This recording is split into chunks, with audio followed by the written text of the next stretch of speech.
Shri Edappadi K Palaniswami, Shri Nainar Nagendran, doctor R Anbumani, Shri TTV Dhinakaran, Shri K Annamalai, Shri L Murugan,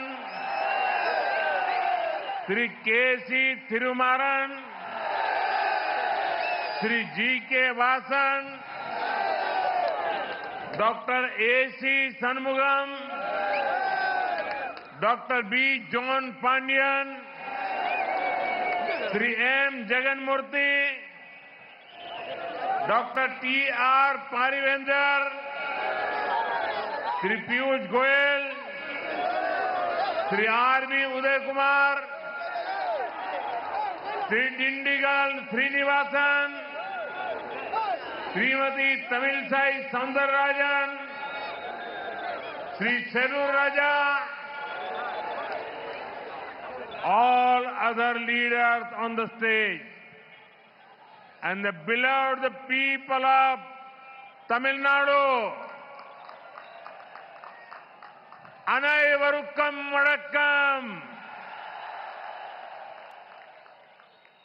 First of all, I bow to Amma Meenakshi and Bhagwan Sundareshwara. This is Pandya Nadu, the land of Viram. From this great land, I remember the contributions of Pasumpon Muthuram Lingam Tevar, Maviran Alagumuttukon, Veer Pandya Kattabomman, and Marudu brothers. I also recollect the ideals of Emmanuel Sekernar, who fought for justice and dignity. தமிழ்நாட்டின் என் அன்பு சொந்தங்களே, அனைவருக்கும் வணக்கம். முதன்மையாக நான் என் அன்னை மீனாட்சிக்கும் ஐயன் சுந்தரேஸ்வரருக்கும் என் தலை தாழ்த்தி வணங்குகின்றேன். ஐயா, இது பாண்டிய நாடு, வீரம் விளைகின்ற பூமி. இந்த மகத்தான பூமியிலிருந்து பசும்பொன் முத்துராமலிங்க தேவரையா, மாவீரன் அழகுமுத்துக்கோன், வீரபாண்டிய கட்டபொம்மன், மருது சகோதரர்கள் ஆகியோரின் மலைப்பை ஏற்படுத்தும் பங்களிப்பை நான் உளமாற நினைவு கூறுகிறேன். நீதிக்கும் கண்ணியத்துக்கும் போரிட்ட இமானுவேல் சேகரனாரின் ஆதர்சங்களை நான் நினைவு கூறுகிறேன். Friends, before coming here, I went to Tirupuran Kundrum. Getting the darshan of Bhagwan Murugan was a divine experience. I prayed for the prosperity of Tamil Nadu and the entire nation. At the same time, my heart felt heavy. I remembered Thirupuran Chandran, the young devotee who sacrificed his life. Today, I met his wife, Tirumati Indumati Purnachandran, and their two little children. I felt their sadness and offered my deepest condolences to them. I pray that Thiru Purnachandran's Atma finds peace at the feet of Bhagavan Murugan. It is painful that the insensitivity of the DMK government led up to this. No matter what DMK does, the truth will win. Devotees of Bhagavan Murugan will win. நண்பர்களே, இங்கே வருவதற்கு முன்பாக நான் திருப்பரங்குன்றம் சென்றிருந்தேன். முதல் படை வீட்டுக்கு சொந்தக்காரன் முருகனை தரிசனம் செய்வது ஒரு தெய்வீகமான அனுபவமாக இருந்தது. நான் தமிழ்நாடு மற்றும் ஒட்டுமொத்த தேசத்தின் நல்வளத்துக்காக இறைவனிடம் இறைஞ்சினேன். அதே வேளையில் என் இதயம் கனத்தது. திரு பூர்ணச்சந்திரன் என்ற இளம் பக்தன் உயிர் தியாகம் செய்தார் என்பதை நான் நினைத்து பார்த்தேன். இன்று நான் அவருடைய மனைவி திருமதி இந்துமதி பூர்ணச்சந்திரனையும் அவர்களுடைய 2 சின்னஞ்சிறு குழந்தைகளையும் சந்தித்து வந்தேன். அவர்களுடைய தீவிரமான துக்கத்தை என்னால் உணர முடிந்தது. என்னுடைய ஆழமான இரங்கலை நான் அவர்களிடம் தெரிவித்துவிட்டு வந்தேன்.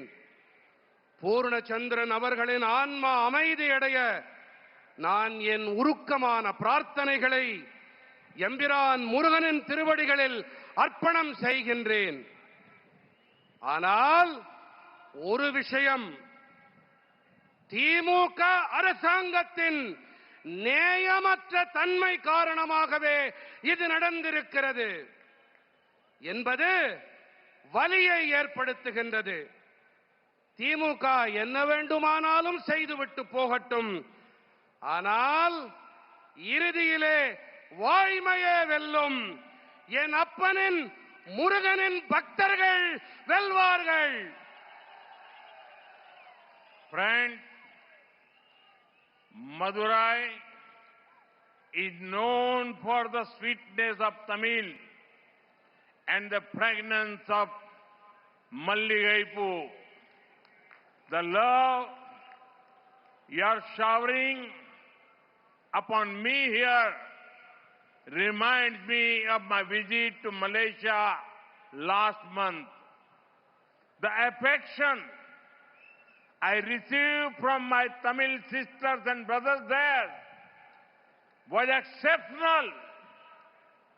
To support Tamil culture there, we have already established the Tiruvalluvar chair at the University of Malay. Now we are also setting up Tiruvalluvar Center there. நண்பர்களே, நாவில் இனிக்கும் தமிழுக்கும் நாசியில் மணக்கும் மல்லிகைக்கும் பெயர் போனது நம்முடைய மதுரை மண். எனதருமை மதுரை சொந்தங்களே, நீங்கள் இங்கே என் மீது பொழிகின்ற இந்த பேரன்பு மலேசியாவிற்கு நான் கடந்த மாதம் சென்றிருந்ததை எனக்கு நினைவூட்டுகின்றது. அங்கே மலேசியாவிலே என் மீது பொழிந்த நேசம், பாசம், அன்பும் ஆதரவும் அபூர்வமானவை. தமிழ் கலாச்சாரத்தை அங்கே ஆதரிக்க வேண்டி ஏற்கனவே மலாயா பல்கலைக்கழகத்திலே திருவள்ளுவர் இருக்கை ஒன்றை நாங்கள் ஏற்படுத்தி இருக்கின்றோம். இப்போது அங்கே திருவள்ளுவர் மையம் ஒன்றையும் நாங்கள் அமைத்து வருகின்றோம். Friends, some people are dreaming of returning to power in Tamil Nadu. But when they see this massive NDA rally, their dreams will turn into nightmares. The people know that this election is a turning point for the state. I can see that Tamil Nadu has made up its mind. The people have decided that DMK has to be sent out. They also know very clearly that only NDA can bring in change. I can see it in your eyes. The next government of Tamil Nadu will be an NDA government. நண்பர்களே, தமிழ்நாட்டிலே சிலர் மீண்டும் ஆட்சியை பிடித்து விடலாம் என்று கனவு கண்டு கொண்டிருக்கின்றார்கள். ஆனால் இங்கே திரண்டிருக்கின்ற இந்த தேசிய ஜனநாயக கூட்டணி என்டிஏவின் மாபெரும் கூட்டத்தை பார்த்த பிறகு அவர்களின் கனவுகள் எல்லாம் கற்பனை கோட்டைகளாக கானல் நீராக மாறி போய்விடும். இந்த தேர்தல் மாநிலத்திற்கு ஒரு திருப்புமுனை என்பதை மக்களாகிய நீங்கள் நன்கறிவீர்கள். தமிழ்நாட்டு மக்கள் தங்கள் மனதிலே தீர்மானம் செய்து விட்டார்கள் என்பதை என்னால் கண்கூடாக காண முடிகின்றது. திமுக வெளியேற்றப்பட்டாக வேண்டும் என்பதை மக்கள் தீர்மானித்து விட்டார்கள். தேசிய ஜனநாயக கூட்டணி என்டிஏ மாற்றத்தை கொண்டு வர முடியும் என்பதை மக்கள் மிக நன்றாக தெளிவாக அறிவார்கள்.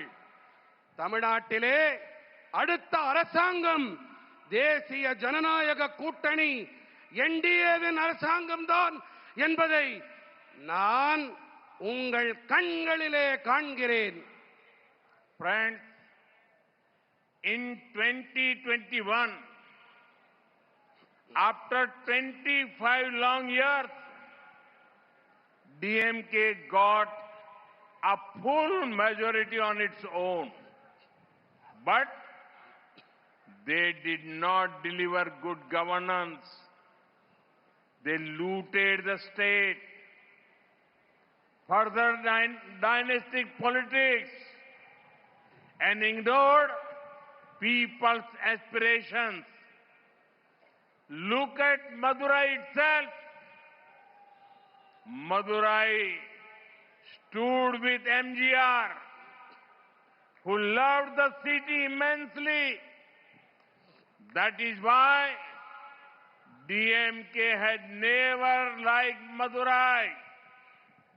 DMK brought mafia-style politics to Madurai.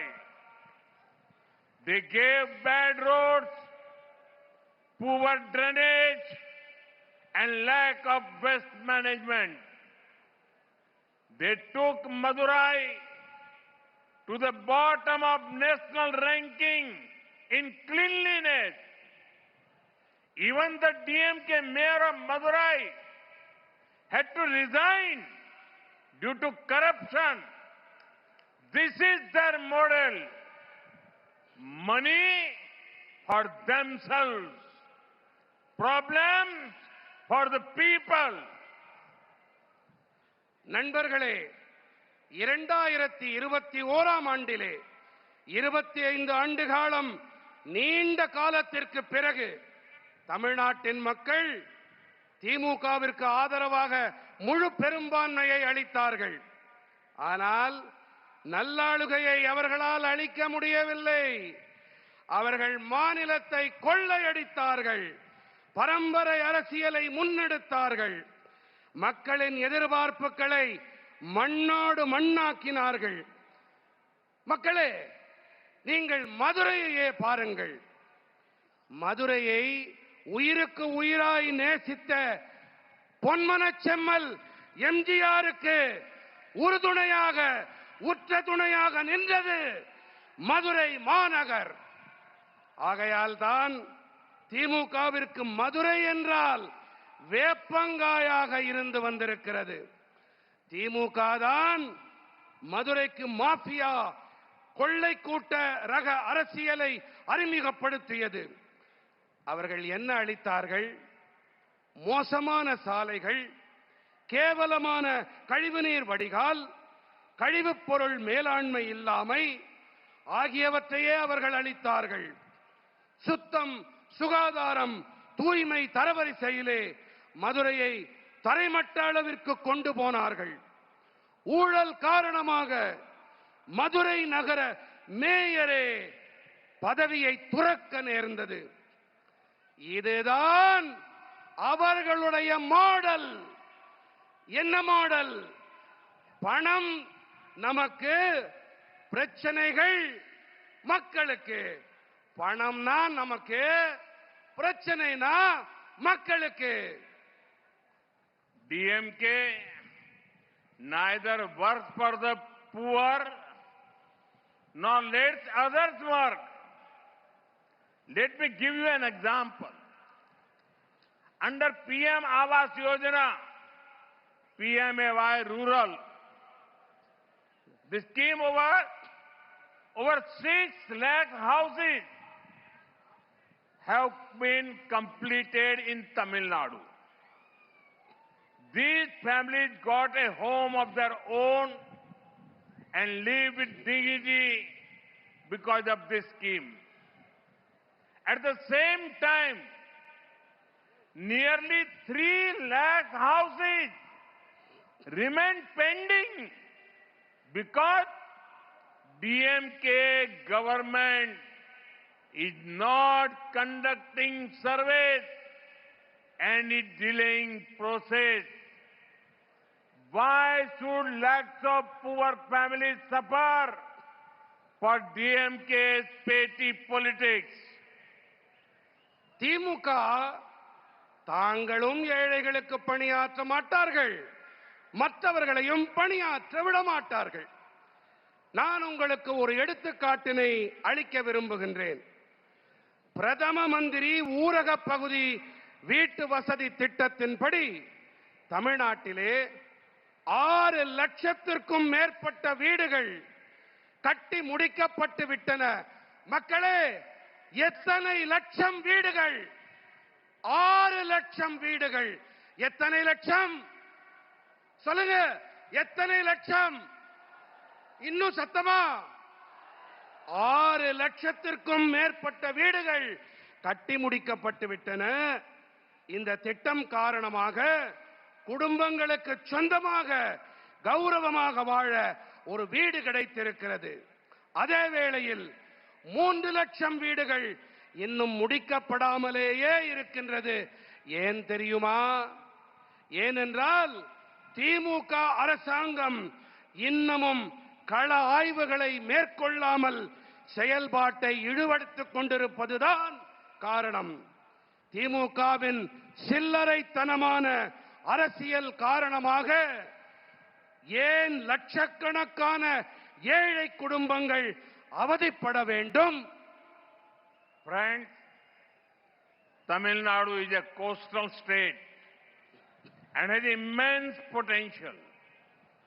But when the Congress and DMK were in power together before 2014, they were asleep.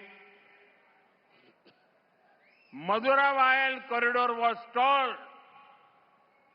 Thoothukudi transshipment remained only on paper. After 2014, we received the Chennai port. We revived that Chennai port, Madura-Vayal elevated corridor. We created India's first mega port cluster by integrating Kamarajar and Chennai ports. Capacity at Kamarajar port nearly tripled in the last 12 years. 74 projects worth almost 12,000 crore rupees were completed. These created thousands of jobs and new economic opportunities for Tamil Nadu. These people who speak about Tamil Nadu's rights did nothing when they were in power at the center. நண்பர்களே, தமிழ்நாடு ஒரு கரைப்பகுதி மாநிலம். இங்கே அளவில்லாத சாத்தியக்கூறுகள் இருக்கின்றன. ஆனால் காங்கிரசும் திமுகவும் 2014ஆம் ஆண்டுக்கு முன்னால் கூட்டாட்சி நடத்திய போது இவர்கள் ஆழ்ந்த உறக்கத்திலே இருந்தார்கள். மதுரவாயல் இடைவழி நிறுத்தி வைக்கப்பட்டிருந்தது. தூத்துக்குடி கப்பல் சரக்கு இடைவழி மாற்று திட்டம் திட்டமாக மட்டுமே இருந்தது. 2014ஆம் ஆண்டிற்கு பிறகு நாங்கள்தான் சென்னை துறைமுகம் மதுரவாயல் உயர்த்தப்பட்ட இடைவழியை புதுப்பித்தோம். மேலும் காமராஜர் மற்றும் சென்னை துறைமுகங்களை ஒருங்கிணைத்ததன் வாயிலாக இந்தியாவின் முதல் மெகா துறைமுக தொகுப்பை நாம் தாம் உருவாக்கினோம். காமராஜர் துறைமுகத்தின் திறன் கிட்டத்தட்ட 3 மடங்கானது. கடந்த 12 ஆண்டுகளிலே சுமார் 12,000 கோடி ரூபாய் பெறுமானமுள்ள 74 திட்டங்கள் நிறைவேற்றப்பட்டிருக்கின்றன. இதன் காரணமாக தமிழ்நாட்டிலே ஆயிரக்கணக்கான வேலை வாய்ப்புகளும் புதிய பொருளாதார சந்தர்ப்பங்களும் ஏற்படுத்தப்பட்டிருக்கின்றன. தமிழ்நாட்டின் உரிமைகள் பற்றி வாய் கிழிய பேசுகின்றார்களே, இவர்கள் மத்தியிலே ஆட்சியிலே இருந்தபோது ஒன்றுமே செய்யவில்லையே. Friends, the old Pamban bridge to Rameswaram stood for over 100 years. After such a long time, it should have been replaced. But what did DMK and Congress do for 10 years between 2004 and 2014? Trains had to go at slow speed, but their government files moved even slower. It was our government that sanctioned a modern Pamban bridge. Last year, I had the privilege to inaugurate it. We showed speed in our work, and now trains can also move faster. The annual railway allocation to Tamil Nadu was about 880 crore rupees during 2009 and 14. This was when Congress, DMK were in power at the center. Now, in 2026-27, it is more than 7,600 crore rupees, about 8 times more. When they could do something for the state, Congress, DMK did nothing. But today, they talk big.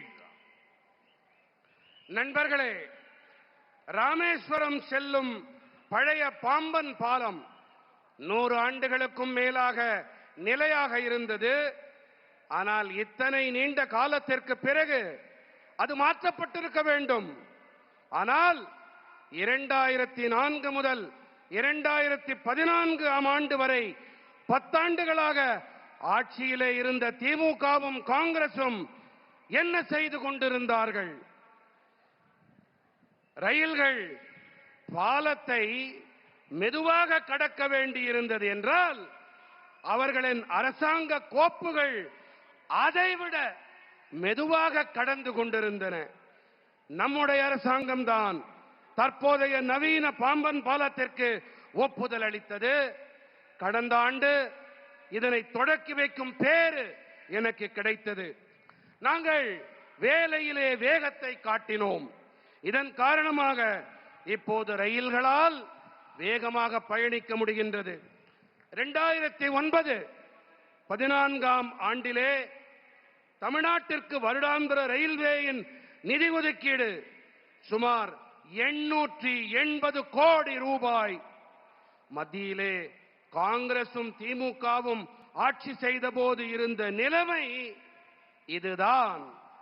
ஆனால் இப்போது 2026-27 இது 7600 கோடி ரூபாய், 8 மடங்கு அதிகம். நீங்க தான் சொல்லணும், எத்தனை மடங்கு அதிகம்? இன்னும் காதல உடலையா யாருக்கும்? 8 மடங்கு அதிகம். மாநிலத்திற்கு நல்லது ஏதாவது செய்ய முடிந்த காலத்திலே இந்த காங்கிரஸ் திமுக காரர்கள் ஒன்றுமே செய்யவில்லை. ஆனால் இன்றைக்கு வாய்கிழிய பேசுகிறார்கள், கூப்பாடு போடுகிறார்கள். Friends, today the women of Tamil Nadu are in deep trouble. Crime is increasing. Every other day we hear of some crimes against women.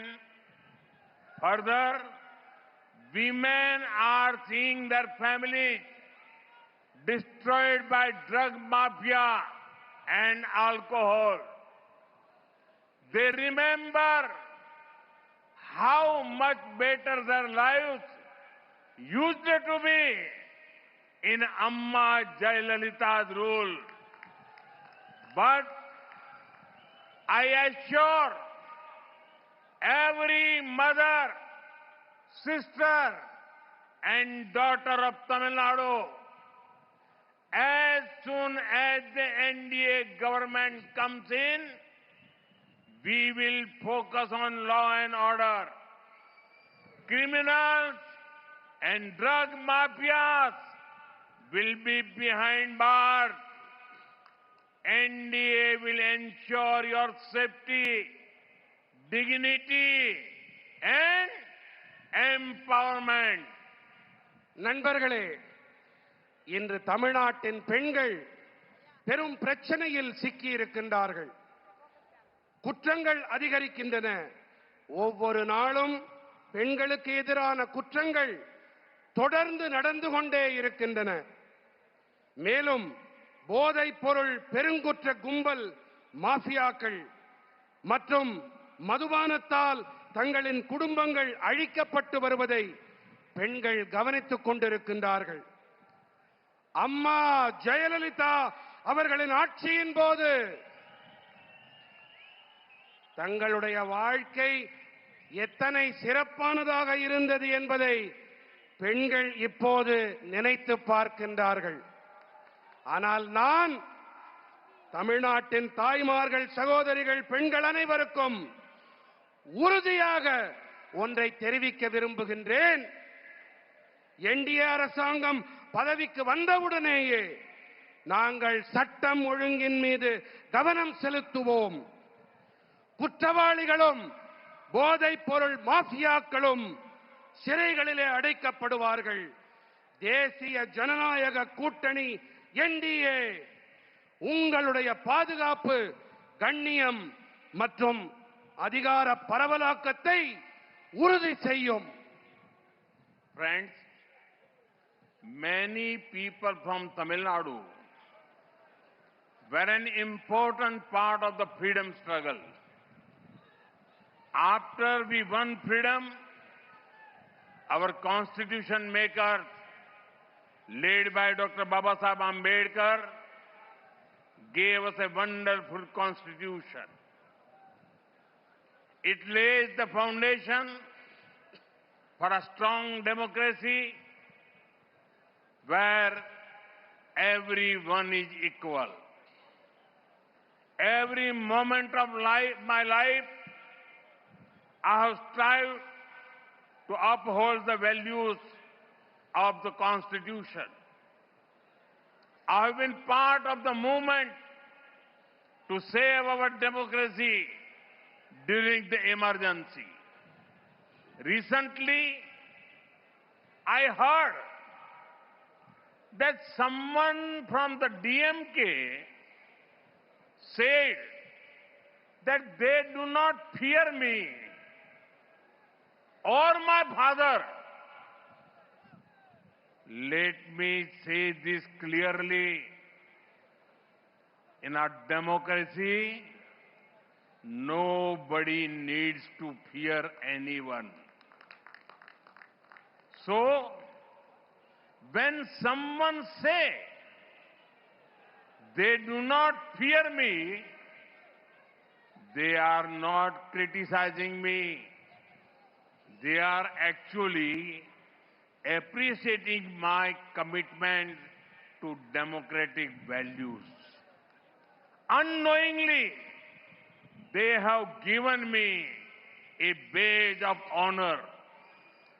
நண்பர்களே, தமிழ்நாட்டைச் சேர்ந்த பல மனிதர்கள் சுதந்திர போராட்ட வேள்வியிலே முக்கியமான பங்கெடுத்தவர்கள். நாம் விடுதலை அடைந்த பிறகு டாக்டர் பாபா சாஹேப் அம்பேத்கர் அவர்கள் தலைமையிலான நமது அரசியலமைப்பு சட்ட வடிவமைப்பாளர்கள் நமக்கெல்லாம் அற்புதமானதொரு அரசியல் சட்டத்தை அளித்தார்கள். அனைவரையும் சமமாக கருதும் பலமானதொரு ஜனநாயகத்திற்கான அடித்தளத்தை இது நமக்கு அமைத்தளிக்கின்றது. என் வாழ்வின் ஒவ்வொரு கணத்திலும் அரசியல் சட்டத்தின் நன்மதிப்புகளை உயர்த்தி பிடிக்க நான் கடமையாற்றி வந்திருக்கின்றேன். நான் அவசர நிலை காலத்தின் போது நமது ஜனநாயகத்தை பாதுகாக்கும் இயக்கத்தின் பகுதியாகவும் இயங்கி இருக்கின்றேன். நண்பர்களே, ஒரு விஷயம், என்னிடமோ என் தந்தையிடமோ பயமில்லை என்று திமுகவில் யாரோ ஒருவர் அண்மையில் பேசினார் என்று நான் கேள்விப்பட்டேன். நான் தெளிவாக ஒன்றை கூறிக்கொள்ள விரும்புகின்றேன். ஜனநாயகத்திலே யாரும் யாருக்கும் பயப்பட தேவையில்லை, அஞ்ச தேவையில்லை. ஆகையினாலே என்னிடத்திலே பயமில்லை என்று யாராவது கூறினார்கள் என்று சொன்னால் அவர்கள் என்னை விமர்சிக்கவில்லை. ஜனநாயக நன்மதிப்புகள் விழுமியங்களிடம் எனக்கு இருக்கும் அர்ப்பணிப்பை உள்ளபடியே அவர்கள் பாராட்டுகிறார்கள் என்றுதான் அர்த்தம். பாவம், தெரியாத்தனமாக அவர்கள் எனக்கு பாராட்டு பத்திரம் வழங்கி விட்டார்கள்.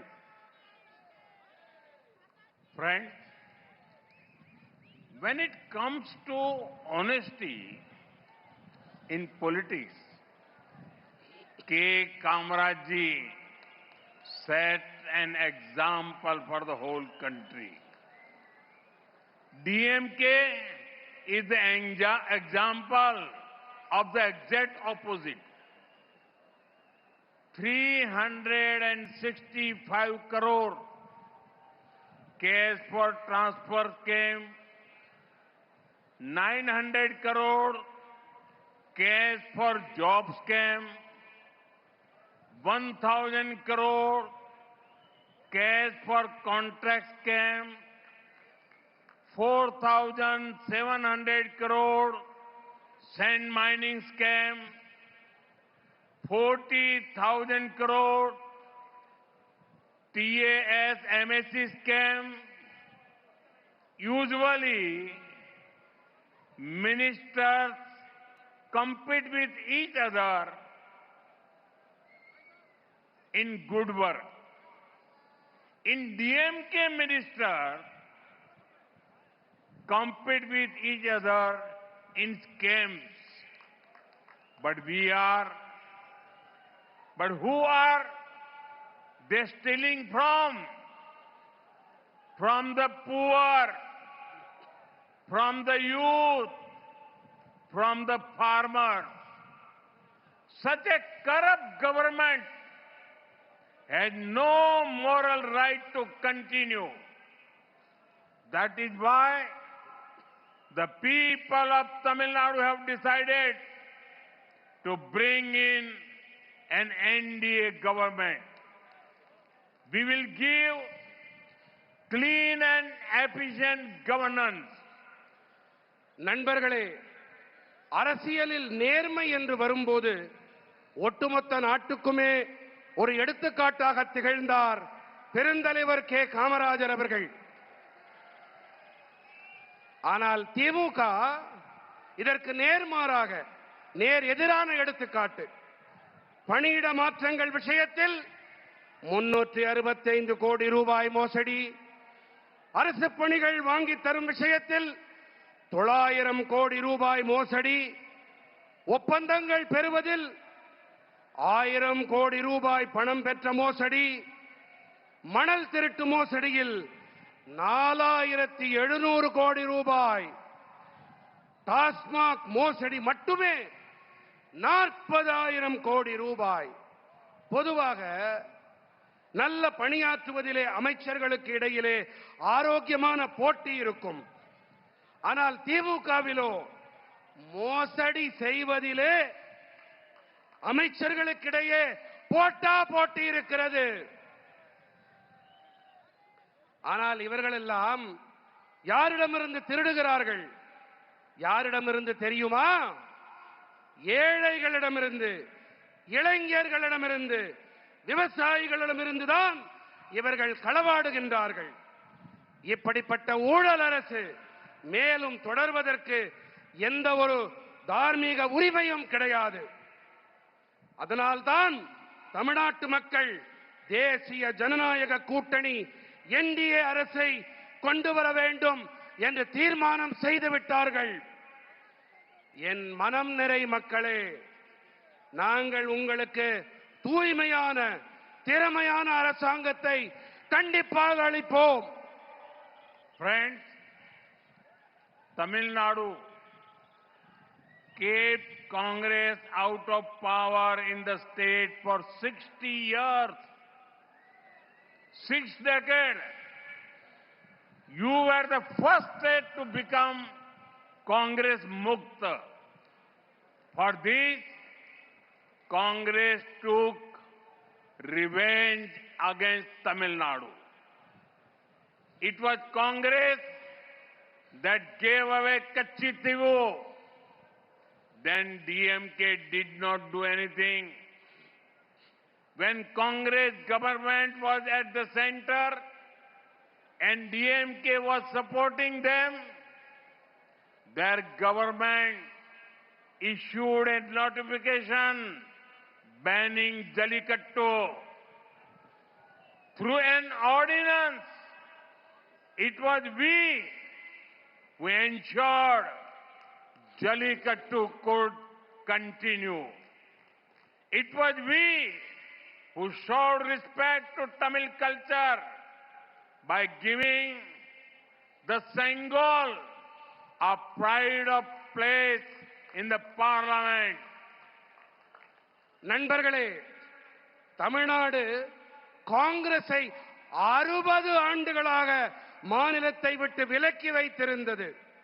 காங்கிரசிடமிருந்து விடுதலை பெற்ற முதல் மாநிலம் என்று சொன்னால் அது நம்முடைய தமிழ்நாடுதான். இதனால்தான் தமிழ்நாட்டிடம் காங்கிரஸ் தனது வஞ்சத்தை தீர்த்துக் கொண்டது. எப்படி தெரியுமா?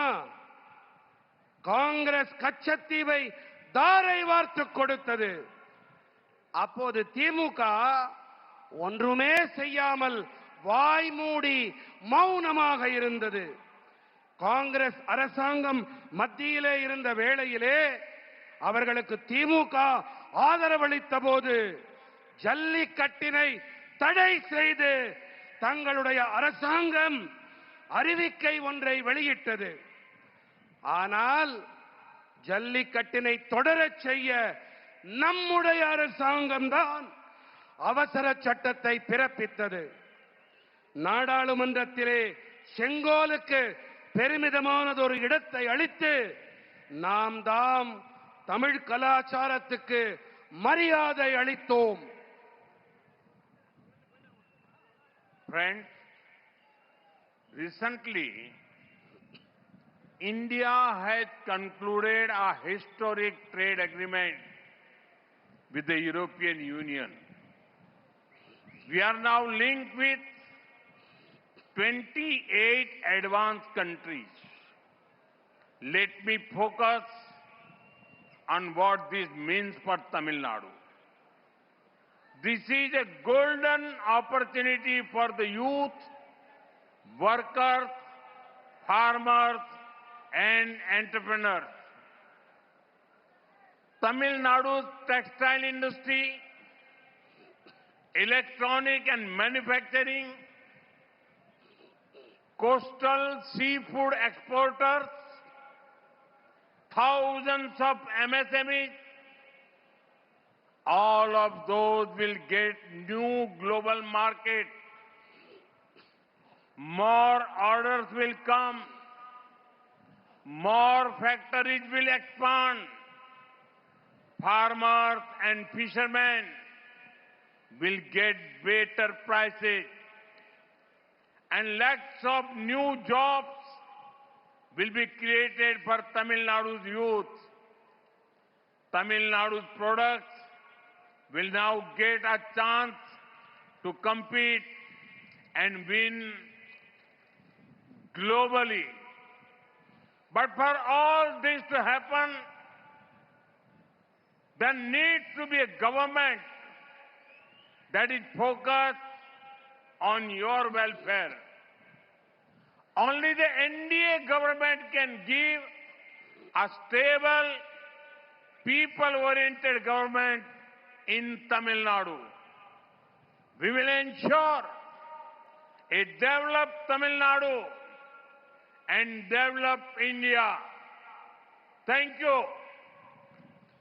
நண்பர்களே, அண்மையிலே நான் இந்தியா ஐரோப்பியா ஒன்றியத்துடன் வரலாற்று முக்கியத்துவம் வாய்ந்த ஒரு ஒப்பந்தத்தை நாங்கள் நிறைவு செய்தோம். நாம் இப்போது 28 முன்னேறிய நாடுகளுடன் இணைக்கப்பட்டிருக்கின்றோம். சரி, தமிழ்நாட்டிற்கு இதனால் என்ன ஆதாயம் என்பதன் மீது நான் கவனம் செலுத்த இருக்கின்றேன். இளைஞர்கள், பணியாளர்கள், விவசாயிகள், தொழில் முனைவோர் ஆகியோருக்கு இது பொன்னான வாய்ப்பு. தமிழ்நாட்டின் ஜவுளித்துறை, மின்னணு மற்றும் தயாரிப்பு துறை, கடல்சார் உணவு ஏற்றுமதியாளர்கள், ஆயிரக்கணக்கான சிறு குறு மத்திய தொழில் நிறுவனங்கள், இவர்கள் அனைவருக்கும் உலகளாவிய சந்தைகள் கிடைக்கும். இன்னும் அதிக அளவு ஆர்டர்கள் கிடைக்கும். விவசாயிகளுக்கும் மீனவர்களுக்கும் சிறப்பான விலைகள் கிடைக்கும். தமிழ்நாட்டின் இளைஞர்களுக்கு பல லட்சம் புதிய வேலை வாய்ப்புகள் உருவாகும். உலக அளவிலே போட்டியிட்டு வெற்றி பெற ஒரு சந்தர்ப்பம் தமிழ்நாட்டின் பொருட்களுக்கு கிடைக்கும். ஆனால் இவையெல்லாம் நடக்க வேண்டும் என்று சொன்னால் உங்கள் நலனில் அக்கறை கொண்ட, கவனத்தை செலுத்தக்கூடிய ஒரு அரசாங்கம் இருந்தாக வேண்டும். என்டிஏ அரசால் மட்டுமே நிலையான, மக்களை மையமாக கொண்ட அரசாங்கத்தை தமிழ்நாட்டிலே அளிக்க முடியும். வளர்ச்சியடைந்த தமிழ்நாடு, வளர்ச்சியடைந்த இந்தியா, இவற்றை நாங்கள் உறுதி செய்வோம். நன்றி. भारत माता की, भारत माता की, भारत माता की, वंदे वंदे वंदे वंदे वंदे वंदे वंदे वंदे वंदे। भारत माता की, भारत माता की, भारत माता की। மாண்புமிகு பாரத பிரதமர் நம்மிடமிருந்து விடை பெறுகிறார்.